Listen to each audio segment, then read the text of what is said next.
ధనం మూలం ఇదం జగత్ అంటే డబ్బు చుట్టే ఈ లోకం పరిభ్రమిస్తుందని అర్థం. అందుకే డబ్బుంటేనే ఈ సమాజం గౌరవిస్తుంది, గుర్తిస్తుంది, వంగి వంగి దండాలు పెడుతుంది. అదే డబ్బు లేకుంటే నిన్ను ఎక్కడో చూసినట్టుంది అన్నట్లుగా ప్రవర్తిస్తుంది. ప్రస్తుతం ఇలాంటి పరిస్థితినే ముఖేష్ అంబానీ తమ్ముడు అనిల్ అంబానీ ఎదుర్కొన్నారు. దీనికి సంబంధించిన వీడియోలు సోషల్ మీడియాలో తెగ చక్కర్లు కొడుతున్నాయి. వాస్తవానికి అనుబంధాలకు, ఆప్యాయతలకు మేము ప్రాధాన్యం ఇస్తామని ముఖేష్ కుటుంబం పదే పదే చెప్తుంటుంది. కానీ అనిల్ విషయంలో ఎందుకు ప్రదర్శించలేకపోయిందనే $1,000,000 ప్రశ్న.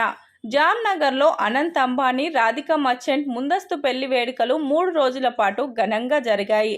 ఎక్కడెక్కడి నుంచో అతిరథ మహారథులు వచ్చారు. ఆ వేడుకల్లో పాల్గొన్నారు. అయితే చాలా మందికి ఆ వేడుకల్లో అనిల్ అంబానీ కుటుంబం కనిపించకపోవడంతో ముఖేష్ కుటుంబంతో గ్యాప్ ఉందనుకున్నారు. అయితే అనిల్ అంబానీ కుటుంబం ఆ వేడుకల ప్రాంగణంలో కనిపించడం అందరి అనుమానాలను పటాపంచలు చేశాయి. కానీ ఇదే సమయంలో అనిల్ అంబానీ తన కుటుంబంతో అక్కడికి వచ్చిన తీరు చివుక్కుమనేలా ఉంది. ఎందుకంటే ఒకప్పుడు ఇద్దరన్నదమ్ములు చెరి సమానంగా ఆస్తులు పంచుకున్నారు. ఒకానొక దశలో అనిల్ ముఖేష్ను మించిపోతాడనుకున్నారు. కానీ అనూహ్య రీతిలో కిందికి పడిపోయారు. నష్టాలు ముమ్మరమయ్యాయి. ఆస్తులు అమ్మాల్సి వచ్చింది. ఫలితంగా 1,000 కోట్లకు అధిపతిగా ఉన్న వ్యక్తి ఒక్కసారిగా 100 కోట్లకు వచ్చాడు. గౌరవం తగ్గిపోయింది. అంబానీ అనే విలువ పడిపోయింది. సీన్ కట్ చేస్తే అనామకంగా తన లగేజీ తనే పట్టుకొని అన్న ఇంటికి రావాల్సి వచ్చింది.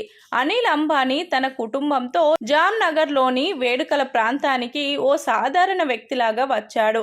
అతను వేసుకున్న డ్రెస్ కూడా అంత హుందాగా లేదు. ఫోటోలు తీయడానికి కూడా అక్కడికి ఫోటోగ్రాఫర్లు అంతగా ఇంట్రెస్ట్ చూపించలేదు. ముఖంలో నిర్వేదం, కళ్ళలో బాధ, గుండెల్లో అదిమి, పట్టలేనంత దుఃఖం అవన్నీ అనిల్లో కనిపించాయి. అందుకే అంటారు, డబ్బులుంటేనే పేరు ప్రఖ్యాతలు, డబ్బు ఉంటేనే దర్పం, డబ్బు ఉంటేనే మర్యాదలు. ఇది అనిల్కు అర్థమైంది. అతడికి అర్థమయ్యే లోపలనే డబ్బు మొత్తం కరిగిపోయింది. ఇద్దరు అన్నదమ్ములు రిలయన్స్ విస్తరణలో ఒకప్పుడు కీలక పాత్ర పోషించారు. సీన్ కట్ చేస్తే ఒకరేమో ఇండియాలో నెంబర్ 1 రిచెస్ట్ మ్యాన్గా అవతరించారు. మరొకరేమో ఆస్తులన్నీ పోగొట్టుకొని అప్పుల్లో మునిగిపోయారు.